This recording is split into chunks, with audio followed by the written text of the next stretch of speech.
मेरठ का एक खौफनाक हत्याकांड, प्यार, धोखा और अंधविश्वास की सच्ची कहानी। मेरठ उत्तर प्रदेश में 2025 में हुआ एक ऐसा हत्याकांड जिसने पूरे भारत को हिला कर रख दिया। ये कहानी प्रेम, विश्वासघात और अंधविश्वास के खतरनाक जाल में फंसे कुछ लोगों की है, जिसने एक निर्दोष व्यक्ति की जान ले ली। इस केस में प्रेमिका ने अपने प्रेमी के साथ मिलकर अपने पति को मौत के घाट उतार दिया और उसके शव को 15 टुकड़ों में काटकर एक ड्रम में भर दिया और उसके अंदर सीमेंट डाल दिया। मगर चलिए इस कहानी को शुरुआत से देखते हैं। 2016 में मेरठ निवासी सौरभ राजपूत की मुलाकात मुस्कान रस्तोगी से हुई। दोनों के बीच प्रेम हुआ और कुछ सालों बाद उन्होंने शादी कर ली। लेकिन यह शादी सौरभ के परिवार को पसंद नहीं आई, क्योंकि मुस्कान एक अलग जाति से थी। इसके बावजूद दोनों ने अपने रिश्ते को मजबूत बनाए रखा। सौरभ मर्चेंट नेवी में जॉब करते थे और लंदन में पोस्टेड थे। शादी के कुछ समय बाद सौरभ लंदन चले गए, जबकि मुस्कान अपनी बेटी के साथ मेरठ में रहने लगी। इस दौरान उनकी जिंदगी में एक तीसरा व्यक्ति साहिल शुक्ला आया, जो मुस्कान को पहले से ही जानता था। सौरभ के लंदन में रहने के कारण मुस्कान की नजदीकियां साहिल से बढ़ने लगी।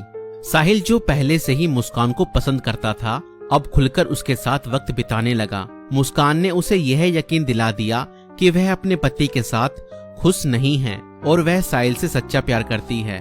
साहिल शुक्ला अंधविश्वासी प्रवृत्ति का था और आत्माओं, तंत्र मंत्र जैसी चीजों में विश्वास करता था। मुस्कान ने इस बात का फायदा उठाते हुए उसके लिए स्नैपचैट पर एक फर्जी अकाउंट बनाया, जिससे वह साहिल शुक्ला की मरी हुई मां के नाम से चैट करती थी। इस फर्जी अकाउंट से वह साहिल को यकीन दिलाने लगी कि उसकी मां की आत्मा मुस्कान को पसंद करती है और चाहती है कि वे दोनों साथ रहें। धीरे धीरे साहिल पूरी तरह से मुस्कान की बातों में फंस गया।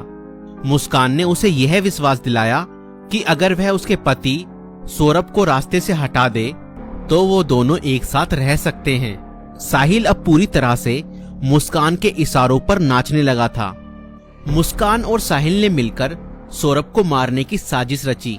4 मार्च 2025 को जब सौरभ लंदन से मेरठ अपनी पत्नी और बेटी से मिलने आया, तब मुस्कान ने सौरभ की फेवरेट सब्जी कोफ्तों में बेहोशी की दवाई मिलाकर खिला दी।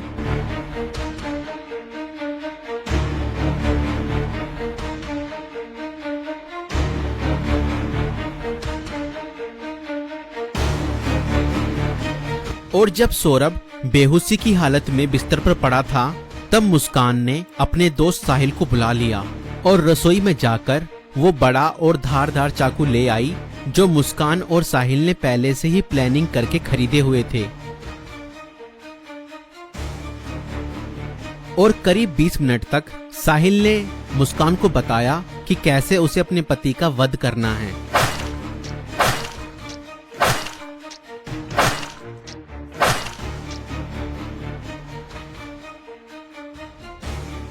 और फिर उसके बाद मुस्कान और साहिल ने सोते हुए सौरभ पर हमला किया और उसके हृदय पर 3 बार वार किए।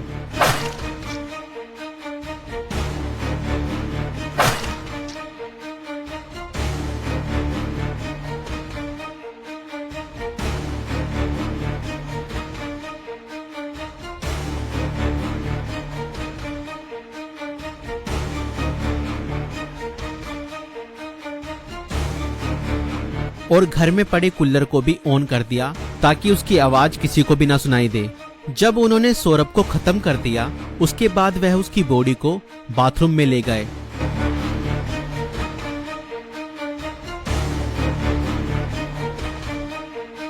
और उसके शरीर को 15 टुकड़ों में बांट दिया।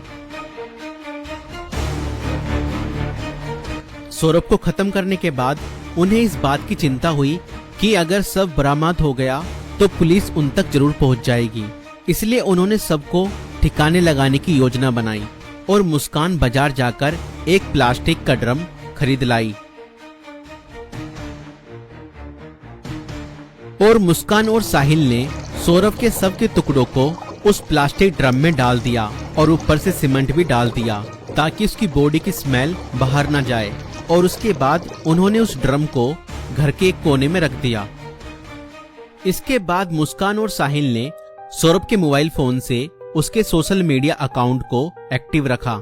उन्होंने सौरभ के अकाउंट से हिमाचल प्रदेश की शिमला की तस्वीरें और स्टोरीज पोस्ट की ताकि लोगों को लगे कि वह घूमने गया है। उन्होंने उसकी फैमिली और दोस्तों को यह यकीन दिलाने की कोशिश की कि सौरभ जिंदा है और बाहर यात्रा कर रहा है।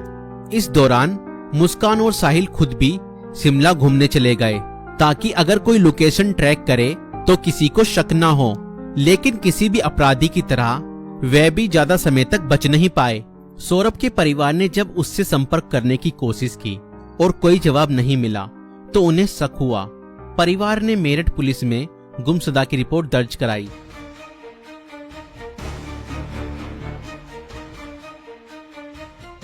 और इसी बीच मुस्कान ने अपने माता पिता को बताया कि शायद सौरभ का मर्डर हुआ है और उसके घर वालों ने ही उसका मर्डर किया है। मगर मुस्कान के पिता ने कहा, नहीं बेटा, किसी के भी घर वाले कितना ही नाराज हो जाएं तो भी ऐसा कदम अपने बेटे के लिए नहीं उठा सकते। बेटा, मुझे सच सच बताओ, सौरभ कहाँ है? मुझे सच्चाई बताओ, मैं किसी से कुछ नहीं कहूँगा। और तब मुस्कान ने अपने पिता को बताया कि उसने और साहिल ने मिलकर सौरभ को खत्म कर दिया है। और इतना सुनते ही मुस्कान के पिता ने पुलिस को सारी खबर बता दी।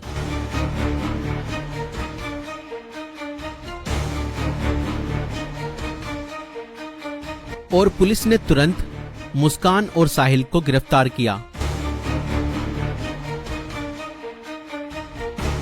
और उस प्लास्टिक ड्रम को भी बरामद किया जिसमें सौरभ के शव के टुकड़े थे।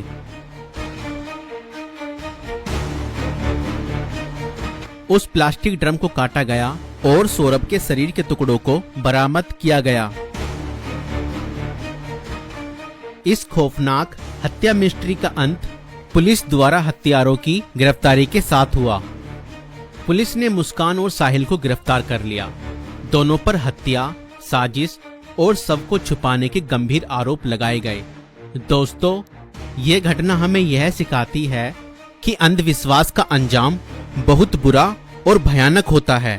साहिल ने अपनी मां की आत्मा के नाम पर बनाए गए एक फर्जी अकाउंट पर भरोसा किया और हत्या जैसा अपराध कर दिया। और गलत संबंध और रिश्तों का अंजाम बहुत बुरा ही होता है। मुस्कान ने अपने फायदे के लिए साहिल को मानसिक रूप से कंट्रोल किया और हत्या तक करवा दी। और कानून से कोई नहीं बच सकता, चाहे अपराध कितना भी चालाकी से किया जाए। पुलिस की जांच और सबूतों के आधार पर अपराधी पकड़े ही जाते हैं।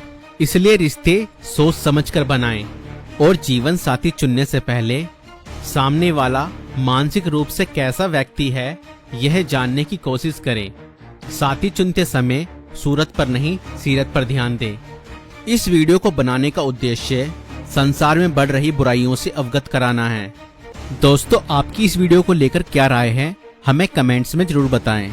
और ऐसी और वीडियो देखने के लिए हमारे YouTube चैनल को सब्सक्राइब